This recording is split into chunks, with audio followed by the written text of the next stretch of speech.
అందరికీ నమస్కారం. కథ కథనం స్టోరీస్ ఆఫ్ ద సోల్ కి స్వాగతం, సుస్వాగతం. కాళే కాష్టాంగి రౌద్రాంగి దానవ ప్రాణహారిణి అభయప్రదా భక్తానాం కాళరాత్రి నమోస్తుతే. 7వ రూపం కాళరాత్రి. కాటుక పూసినట్టు నల్లని శరీరం, ఎర్రని కళ్ళు, తల మీద జుట్టు తుఫానుల ఉరకలు వేస్తుంటుంది.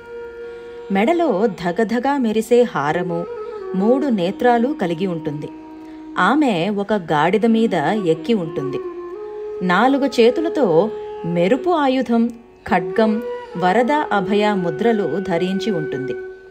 చూడటానికి అతి భయంకరంగా ఉండే ఈ దేవీ రూపం పీడితులకు అభయాన్ని ఇస్తుంది. సాధకులకు వరప్రదాయిని.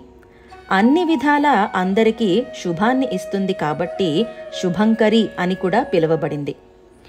మహిషాసురుని సేనాధిపతులు మాయాజాలం సృష్టించి మండుతున్న గోడలు, మహాపర్వతాలు, దూసుకొచ్చే వరద ప్రవాహంతో అమ్మ దారిని మూసివేయడానికి ప్రయత్నిస్తుండగా కాళరాత్రి గర్జిస్తూ ఆమె శ్వాసలతో మండుతున్న అగ్నిని ఆర్పేసింది. ఆమె మెరుపు ఆయుధాన్ని ఎత్తి కొండలని పిండి చేసింది. ఆమె చేతిలో ఉన్న ఖడ్గం ఊపగానే ఆ గాలికి వరద ప్రవాహం అంతా ఆవిరైపోతుంది. రాక్షసులు ఇదంతా చూసి ఆశ్చర్యపోతూ ఉండిపోయారు. రాక్షసులు దాడి చేసేందుకు ముందుకి రాగానే కాళరాత్రిదేవి చూపు నిప్పులు చెరగగా రాక్షసులు అంతా నేలకి ఒరిగిపోతారు. ఆమె గాడిద కూడా కాళ్ళు ఎత్తి పారిపోతున్న రాక్షసులను తొక్కేస్తుంది.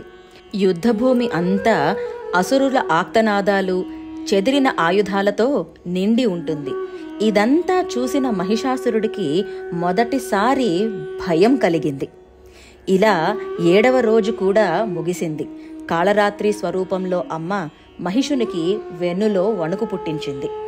కాళరాత్ర్యై నమస్తుభ్యం రౌద్రరూపిణి శుభప్రదే అభయా వరదా నిత్యం భక్తానాం భయహారిణి. ఆ పరాశక్తి మనల్ని కూడా ఎల్లప్పుడూ రక్షిస్తూ ఉంటుంది. రేపు మహాగౌరీ రూపం కథలో కలుద్దాం. అంతవరకు సెలవు. వెళ్లే ముందు కథ నచ్చితే please like, share and subscribe. Signing off, Katha Kathanam Stories of the Soul.